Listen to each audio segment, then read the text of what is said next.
a great fighter. You think he's a great fighter? What do you think about them comparing to you? I mean, you're a legend, my friend. Well, he'll be one too if he keeps fighting. Oh, okay. Why I think that is I've never seen anyone who was as big as this kid move as well as he does. For you to be that big, like 6'5", 250 pounds and only 20 years old, to move that well on your feet. Talents are so crazy, especially at this age, okay? It is so, what is he, 20, 21?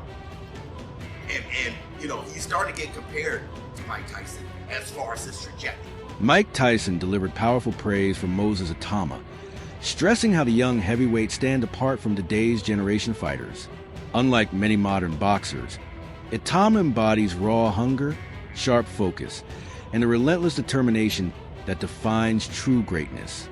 Tyson highlighted that lasting success in boxing is built on discipline, consistency, and the ability to accept setbacks with dignity. With these rare qualities, Itauma has already captured attention in the heavyweight division and is seen as a rising force destined to outshine his peers and secure legendary status. But if you listen, this is the thing. It has nothing to do with you losing. It depends on how you lose. Like, you lose spectacularly, hey, they're gonna always use you. Depends on how you lose. You can lose and win at the same time. Yeah, your stock can go up. Yeah. Some people be like, oh, you undefeated, you don't know, you don't understand. It's like, no, I do understand. Yes, you do understand. I came out on top, but I took the risk, and then I had some close ones. But I also remember my last loss and how that made me feel, which made me not want to, lose again. And I just think that, given the climate of the game now with the social, like, you get crucified in boxing if you lose a fight. Because they don't, the people that watch boxing now don't understand boxing. You look at it from a field perspective. They don't understand it at all. Man, Cuss is grooming you and prepping you. And I saw a quote from him that, man, that thing almost brought me to tears. He said, at his age, he said, how do you stay alive? What's your motivation? He said, I'm alive because Mike gives me hope to stay alive. I have a reason with Mikey. Ariel Helwani, one of the most respected figures in combat sports media, has spoken highly of Moses Itauma, crediting him with accomplishing what very few have managed at such a young age. At only 20 years old, Itauma is already regarded as one of the most exciting and promising heavyweight prospects in the world. Helwani believes that Itauma has a realistic chance of breaking Mike Tyson's long-standing record as the youngest heavyweight champion, a milestone that has become the ultimate standard of youthful greatness in boxing. What makes this recognition meaningful is that it isn't based on hype, but on Itauma's consistent progress, flawless performances, and growing reputation within the sport. With analysts and veterans acknowledging his potential, the notion that he could surpass Tyson's record reflects the seriousness of his extraordinary talent. The boxing part, he's back. He's got his new fight is March the 1st in Burma. So yeah, he's rolling the dice again. Just had a little bird, so he took some time out. Okay. When did you start to really feel like this could be a career, that you had a special gift? How soon into that, training journey did you start to realize that, oh wow, this is what they're saying about me is different? It's after I sparred Lawrence Apoli, my trainer at the time, he messaged me saying that what you've done today was crazy, unbelievable. You speak at it, you could be one of the greatest boxers to live, heavyweight, sorry. And then I was like, okay, I'm not bad, but at this point, I'm a two-time European gold medalist, two-time national champion, but I still didn't think I was like, What truly distinguishes Moses Itauma from his peers is not only his remarkable youth, but also the extraordinary way he moves inside the ring. Analysts reviewing his recent performances have consistently highlighted the rare blend of speed and agility he brings to the heavyweight division. Traditionally, heavyweight are recognized for their sheer power and imposing size, rarely for swift footwork or sharp reflexes. Itauma, however, defies that stereotype. At just 20 years old, he already demonstrates fluid movements typically associated with lighter divisions. His ability to cut angles smoothly, evade punches with precision, and launch explosive counters keeps opponents constantly unsettled. The striking contrast between his size and his athleticism has experts particularly excited, suggesting that Itauma is far more than just a devastating puncher. He is shaping into a complete fighter capable of outmaneuvering even elite heavyweights. Why I think that is I've never seen anyone who was as big as this kid move as well as he does. For you to be that big, like 6'5", 250 pounds and only 20 years old, to move that well on your feet, to have that level of speed and power. When have we ever seen that before in the history of boxing?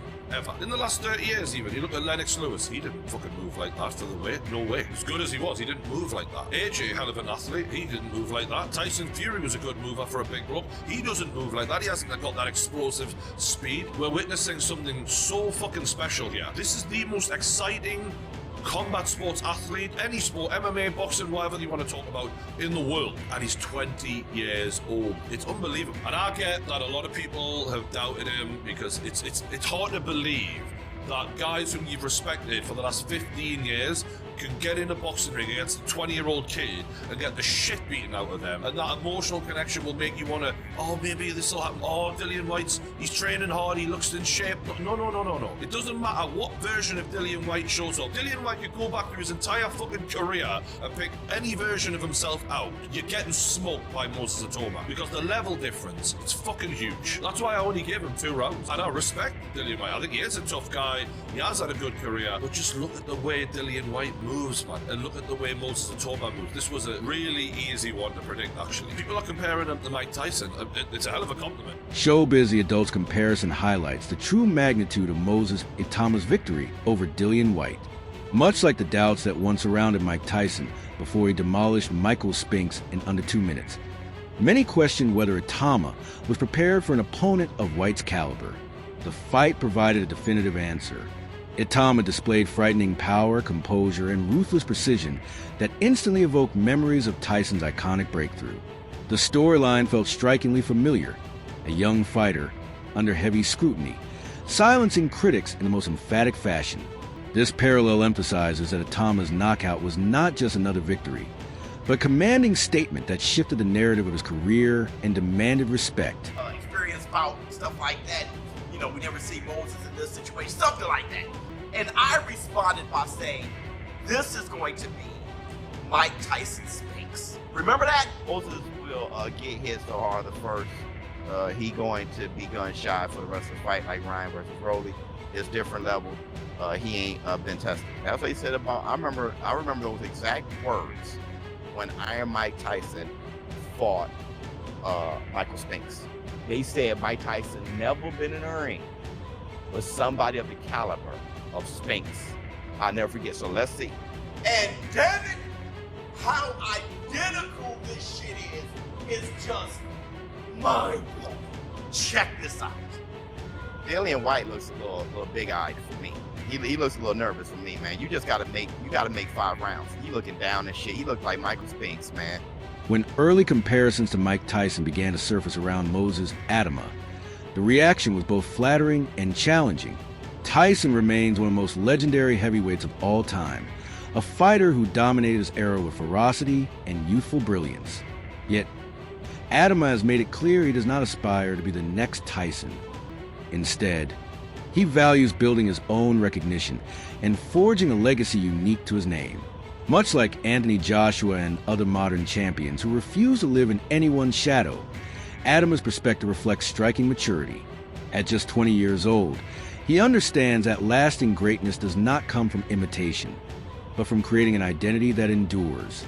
His determination to be remembered as Moses Itauma, not as comparison, demonstrates a mindset that defines future legends, separating them from those who... Good thing though, when people are talking about you, people are, talking about you being maybe the next youngest world heavyweight champion after Mike Tyson, trying to break that record. You're 19 years of age now, talking about your last performance, Marius Wack, big guy, strong guy, been in there, seen it, done it, boxed everyone, was expected to give you rounds. You went in there and took him apart in 2, right? So them expectations are obviously going to be talked about. People are obviously going to do that and compare you with the likes of Mike Tyson, and that is a good thing. And I think the champions feed off that sort of stuff, and that's what you do. You don't let the pressure get you, but you deliver in your performances. Yeah, I've kind of put myself kind of making the comparison with me and Mike Tyson with completely different styles and whatnot, but I never really wanted to compare to no one. I kind of want to set my own path, like I said multiple times. Obviously, Joshua, Fury, Usyk, Tyson, all them, they've set their own path, so I want to set my own. I think it's the age thing, isn't it? With Yeah, the Mike 100%. Tyson thing, you know, where he become the youngest world heavyweight champion, 20 years of age and X amount of months, whatever that was. You're 19. You know, you put yourself in a position now that Frank Warren was on here talking about you boxing, Fabio Wardley, Fraser Clark. He said tomorrow, now. That's the sort of level he sees you Of course, if you look at my last fight, obviously that's where they all get their confidence from. A day Oladipo expressed a sentiment that has struck a chord throughout the boxing community, that not every fighter needs endless trials to prove their worth. Some display championship qualities long before a belt is secured. Moses Itauma's dominant victory over Dillian White was exactly that kind of defining moment. Rather than relying on a long, grueling battle to showcase his ability, Itauma revealed in one night the qualities of a future champion. His speed, timing, power, and composure provided clarity far greater than any extended war could. Oladipo's remarks highlight how Itauma has transformed perceptions, silencing skeptics and converting them into believers. His performance was undeniable proof that greatness sometimes reveals itself instantly and without question. He is a heavyweight that moves like a lightweight. Sorry, a light heavyweight. Certainly doesn't move like a lightweight, but a light heavyweight. He just darts in and out so quickly. Like, nothing about him physically looks 240 pounds. Bear in mind, that's the same weight as Daniel Dubois. It's the same height. It's only 10 pounds less than AJ. It's the same height as Dillian White. I'm sorry, same weight as Dillian White. But you look at his frame, he doesn't look that heavy. It's almost like he's very, I don't know, maybe a lot of that weight's in his legs, but he seems to move and glide around the ring so freely. So yeah, look, I'm very excited about him. I thought that if I watched it again, because obviously I made the video yesterday immediately after watching the fight, so I was very high. And I thought, okay, let me watch it again and maybe calm down a little bit. If anything, I've got higher. If anything, I've gone higher. I think he's incredible. I was at the airport with Lee Wood, and Lee Wood obviously trained by Ben Davis, and Lee Wood sees him train all the time. And he was like, dude, I'm not surprised. Like, I see this guy train all the time. I see what he does. I see who he spars. And sometimes you got to listen to those people. Again, we're not privy to any of that. All we see is a couple of rounds or 2 minutes on fight night. We don't see anything else, where people like Lee see it week in, week out. So I think he's incredible. Let's not waste no time. I've already wasted 5 minutes or so. Let's talk about potential opponents. And this doesn't include, again, the top 3 guys. So this doesn't include Alexander Usyk. I'll tell you who it doesn't include. It doesn't include Alexander Usyk. Despite the clarity of Moses Itauma's victory, some detractors have tried to diminish the achievement by suggesting Dillian White may have been injured. Analysts, however, have strongly rejected this notion, noting that White appeared healthy, composed, and fully prepared during his ring walk. To claim otherwise dismisses the skill, power, and composure that Itauma displayed. This debate reflects a recurring theme in boxing. When a young fighter rises rapidly, critics often search for excuses to discredit their success. Yet, Itauma's performance, marked by sharp timing, fearless execution, and raw strength, left little doubt about his legitimacy. The conversation around potential injuries ultimately underscores a reluctance to give emerging stars their due. But Itauma's dominance demanded recognition and silenced much of the skepticism. Discuss. There's always and often rumours after a fight when a fighter gets blown out there early that there's some kind of injury. But what really intrigued me building up to this fight, and on the live stream people who would see me, I was kind of confused by it, was why this has become a 10-rounder suddenly. I thought this was a 12-round fight. It was for various international belts and all that kind of stuff. I didn't see any reason why this wouldn't be a 12-rounder, especially when it's a pay-per-view main event. And I assumed that the reduction to 10 rounds indicated that there may have been an injury to Itauma with him being the A side, but then seeing the fact that Dillian White walked second to the ring tells me he maybe had a bit more negotiating power in this than I first thought, which then leads me to believe that potentially this rumour of him having an injury is actually true, and he wanted to reduce it to 10 rounds because of some sort of pre-fight issue. Now look, again, we don't really know if there was an issue with White, but he did look a bit sort of tender and he walked to the ring somewhat gingerly. I didn't read anything into that because I wasn't sure if he was just relaxed. But look, some people are saying he was injured. Sonny Edwards has posted that on Instagram. Sonny Edwards is obviously someone more in the know than I will ever be in terms of having his finger on the button, hearing rumours and all that kind of stuff. So I'm inclined to believe there may be some truth to it, but at the same time, once again, I want to reiterate, I always predicted Itauma to win this fight. I just didn't think he'd do it as quickly as he did. This might explain why Dillian Whyte couldn't even last a few rounds, but at the same time, when I watched back those tactical details that I just showed you, that's stuff Dillian Whyte's always done. That's nothing to do with a leg injury, and I fully believe that Itauma's work in there was smart. It was an executed game plan, and would a Dillian Whyte with a leg injury have behaved any differently, or sorry, with or without a leg injury behaved any differently? I don't think so. I think that the issue with Whyte is the reason he couldn't take him rounds, and I texted Jamie, me and Jamie were texting afterwards from Boxing Live, and I said to him, the problem with Whyte is his weaknesses are too well documented. That's why he was not able to go as long as a Balogun, in my opinion. Everybody knows what Dillian Whyte's issues are. I suppose that I just felt he could get in there and survive a bit longer, fight very, very reserved and cautious, take him rounds and then try and get him to make mistakes. But he couldn't even do that, and I think the biggest thing I've learned from this is that Itauma can execute under pressure. And because there was pressure in this fight, don't get me wrong. Now, he said after the fight that the Balogun fight was actually more pressure for him because he was supposed to win that so easily, whereas with this he saw it as a genuine contest, he felt more relaxed. To me, that's fine, you can think that way if you want, but to me there was more pressure in this fight. The testimony of Mark Tibbs, Dillian Whyte's former trainer, carries undeniable significance with his wealth of experience. For Tibbs to admit being left speechless by a knockout speaks volumes about how shocking the result truly was. His reaction mirrored the feelings of countless fans who watched Moses Itauma dismantle Whyte in the very first round. This was not the anticipated outcome. Whyte was expected to be a stern challenge, a benchmark to measure Itauma's development. Instead, the fight turned into a stunning display of Itauma's raw power and ruthless instinct. For a veteran trainer like Tibbs to openly acknowledge the magnitude of the knockout further validates Itauma's rise as one of boxing's brightest young stars. It's really, mate, it was what we all expected, really. Was hoping we could get 4 or 5 rounds out to see where Moses was at. But he's that good. He's that good. I thought Dillian shaped up well. I thought he was in fantastic nick. But when you're at your twilight years and you're working on your weight, etc., it's taxing. It's taxing on yourself. And I'm pretty sure he had to make some pains. I'm not judging him, but you know, he's trained in a hell of a lot of training camps, and he's very, very diligent in his training. But he just, you know, it's like grandfather time for him, if you get me. So it was a difficult task, and we all knew that anyway.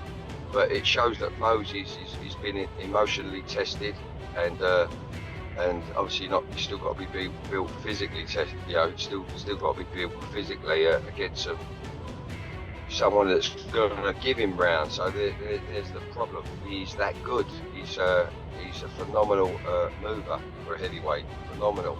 Carries his power with his movement for a heavyweight. And the shot selection he threw yesterday was, you know, what you'd expect from someone of a high intelligent fighter like him. So yeah, credit to Moses. Done a fantastic job, and I wasn't surprised. Was it tough for you to watch a bit? I mean, you've worked with Dillian for years. You know, you've had really good wins with him and good fights with him. Was it tough to see that version last night? Well, you know what? I know Dillian's mindset of what a dog he is, and with respect, you know, when I use that term dog, he's a real G. He's a real dog. While many praise Moses Itauma's stunning victory, Sam Jones offered a more cautious perspective. He noted that the fight did not answer key questions about Itauma's chin, stamina, or ability to endure deeper rounds under sustained pressure. The contest ended too quickly to truly test those aspects, leaving analysts with many of the same uncertainties they had before.